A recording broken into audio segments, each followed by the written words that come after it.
ඔන්ටර් club එක කියන්නේ මොකක්ද කියලා. ඉතින් අද අපි බලන්න යමු ඔන්ටර් ක්ලබ් එක මොකක්ද කියලායි. ඔන්ටර් ක්ලබ් එකේ ඉන්ස්ට්‍රක්ටර් එක කතා කරන්නයි අපි මේ සූදානම් වෙන්නේ.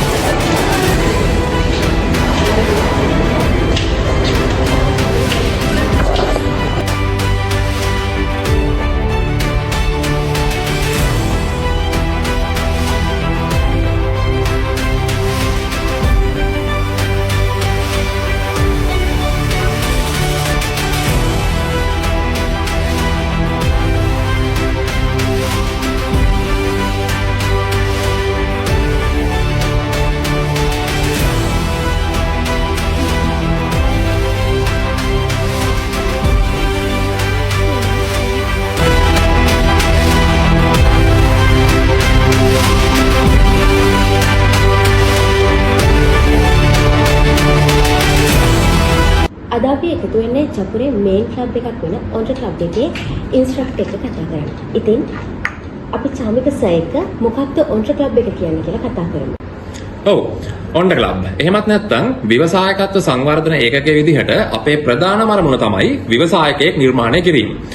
ඒ වගේම ව්‍යවසායකයෙක් නිර්මාණය කිරීම සඳහා අවශ්‍ය වන අත්දැකීම්, නායකත්වය, සාමූහිකත්වය, කණ්ඩායම් හැඟීම, භාෂා හැකියාවන් ආදී සියලු අත්දැකීම් ව්‍යවසායකත්ව සංවර්ධන ඒකකය එහෙමත් නැත්නම් ඔන්ටර් ක්ලබ් හරහා අපි අපගේ ශිෂ්‍ය ශිෂ්‍යාවන්ට ලබා දෙන්න බලාපොරොත්තු වෙනවා. සර්, ඔන්ටර් ක්ලබ් එක ගැන කතා කරද්දී ඔන්ටර් ක්ලබ් එකේ මේ ආසන්න මාස කිහිපය තුළ මොනවද ඔන්ටර් ක්ලබ් එකෙන් වෙලා තියෙන වැඩ?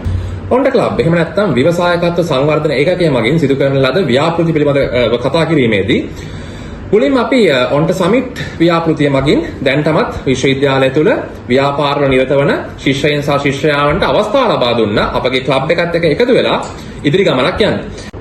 මේට අමතරව අපි බිස් බැටල් ව්‍යාපෘතිය හරහා දැනටමත් විශ්වවිද්‍යාලය තුළ ව්‍යාපාරයක නිරත වන සහ ව්‍යාපාර අදහස් ඇති ශිෂ්‍යයින් සහ ශිෂ්‍යාවන්ට අපි ආරාධනා කරා ඔවුන්ගේ ව්‍යාපාර අදහස් සහ එහෙම නැත්නම් ඔවුන් දැනටමත් නිරත වෙන ව්‍යාපාරය පිළිබඳව කෙටි වීඩියෝ පටයක් අප වෙත එවන්න කියලා. අපි ඒ මගින් ජයග්‍රාහකයන් තෝරාගෙන ඔවුන්ට අවශ්‍ය කරන සහයෝගය ලබා දෙන්නත් අපි කටයුතු කරා.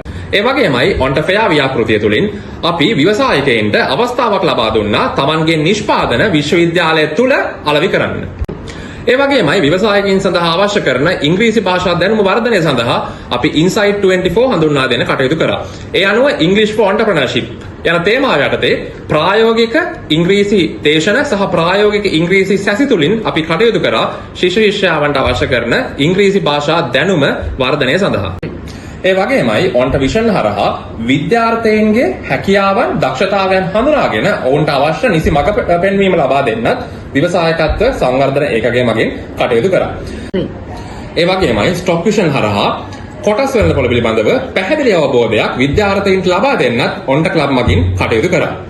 අපි එතනින් එහාට ගිහිල්ලා ස්ටාර්ට්අප් ස්පාර්ක් ව්‍යාපෘතිය මගින් විශ්වවිද්‍යාලය තුළ ව්‍යවසායකයන්ට අවශ්‍ය කරන ප්‍රචාරය ලබා දෙන්න කටයුතු කරා. ඒ අනුව සමාජ මාධ්‍ය හරහා අපි ඔවුන්ට අවකාශය ලබා දුන්නා අපගේ මඟ පෙන්වීම යටතේ ඔවුන්ගේ ව්‍යාපාර විශ්වවිද්‍යාලය තුළ වගේම විශ්වවිද්‍යාලයෙන් පිටතත් අවශ්‍ය කරන ප්‍රචාරණයක් ලබා දෙන්න. ප්‍රමුඛ ව්‍යාපෘතියක් විදිහට ස්ටාර්ට්අප් පල්ස් අපිට හඳුන්වන්න පුළුවන්. අපි ඒ මගින් දැනටමත් විශ්වවිද්‍යාලය තුළ ව්‍යවසායකින් එහෙම නැත්නම් නව නිෂ්පාදන නව නිමැවුම් සිදු කරන පිරිසක් අපි එකතු කරලා අපි කටයුතු කරා ඔවුන්ට අවශ්‍ය කරන මඟ පෙන්වීම ලබා දෙන්න. අපි මේ හරහා වැඩමුළු මාලාවක් ඉස්සරහට අරගෙන ගියා. අපි මේම ස්ටාර්ට්අප් පල්ස් ව්‍යාපෘතිය හරහා දැනටත් විශ්වවිද්‍යාලය තුළ ව්‍යාපාර සිදු කරන ශිෂ්‍යයන් සහ ශිෂ්‍යාවන් හඳුනාගෙන ඔවුන්ට අවශ්‍ය මඟ පෙන්වීම ලබා දීම සඳහා ක්ෂේත්‍රයේ ප්‍රවීණයින් විශ්වවිද්‍යාලය තුළට ගෙන්නලා අපි වෙනම වැඩමුළු කීපයක්ම පවත්වන්න කටයුතු කරා.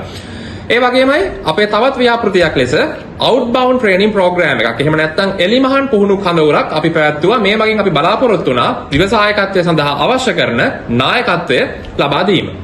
සර්, මෙච්චර වෙලා අපි කතා කරේ ඔන්ටර් ක්ලබ් එකෙන් මොනවද මෙච්චර කල් අපි කළේ කියලා. දැන් අපි කතා කරමු ඔන්ටර් ක්ලබ් එකෙන් ඉදිරියට අපි කරන්න බලාපොරොත්තු වෙන දේවල් මොනවද කියලා.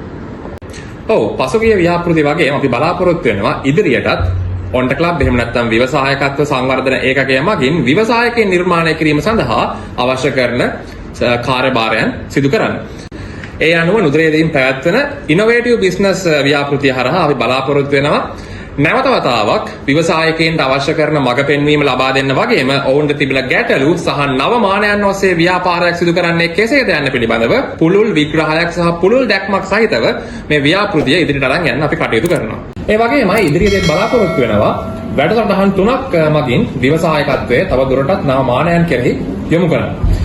මින් පළමුවෙන් වශයෙන් අපිට හඳුන්වන්න පුළුවන් ඉග්නයිට් වැඩසටහන අපි මෙතනදී බලාපොරොත්තු වෙනවා ලංකාවේ ප්‍රසිද්ධ ව්‍යවසායකයින් එකම වේදිකාවක් මත ආරාධනා කරලා ඔවුන්ගේ අත්දැකීම්, ඔවුන්ගේ හැකියාවන් සහ ඔවුන්ගේ ඉදිරි දැක්ම අප විශ්වවිද්‍යාලයේ විද්‍යාර්ථයින් සමග බෙදා හදා ගන්න.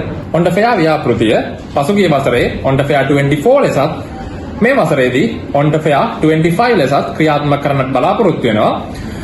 ගිය වසරේදී ලබාගත් අත්දැකීම් තුලින් වඩා විශාල ඔන්ඩ ෆෙයා ව්‍යාපෘතියක් මෙවර අපි විද්‍යාර්ථයින්ට ලබා දෙන්න කටයුතු කරනවා. මේ වගේම විශ්වවිද්‍යාලය තුල ව්‍යාපාරවල නිරත වන සියලුම විද්‍යාර්ථයින්ට හැකියාව ලැබෙනවා. විශ්වවිද්‍යාලය තුල වගේම ඉන් ඔබටත් ඔවුන්ට Tamanගේ නිෂ්පාදන අලෙවි කිරීමේ හැකියාව මේ මගින් හිමි වෙනවා. ඒ වගේමයි ඔන්ඩ ක්ලබ් හරහා ව්‍යවසායකත්වයෙන් මදක් ඔබට ගිහිල්ලා රසාස්වාදය වැනි අත්දැකීම් ව්‍යවසායකයන් හට තිල්න කරන්නත් නිරන්තරයෙන්ම ඔන්ඩ ක්ලබ් විදිහට අපි කටයුතු කරනවා.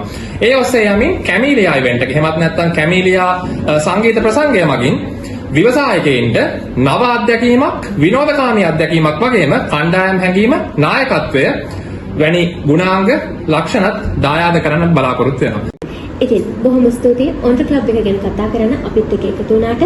ඉතින් ඔයාලා හැමෝම ඔන්ට් ක්ලබ් එකත් එක්ක එකතු වෙලා මේ අපි කතා කරපු ඔන්ට් ක්ලබ් එකේ වැඩවලටත් ජොයින් වෙන්න කියලා ඔයාලා හැමෝටම ආදරේ කරනවා.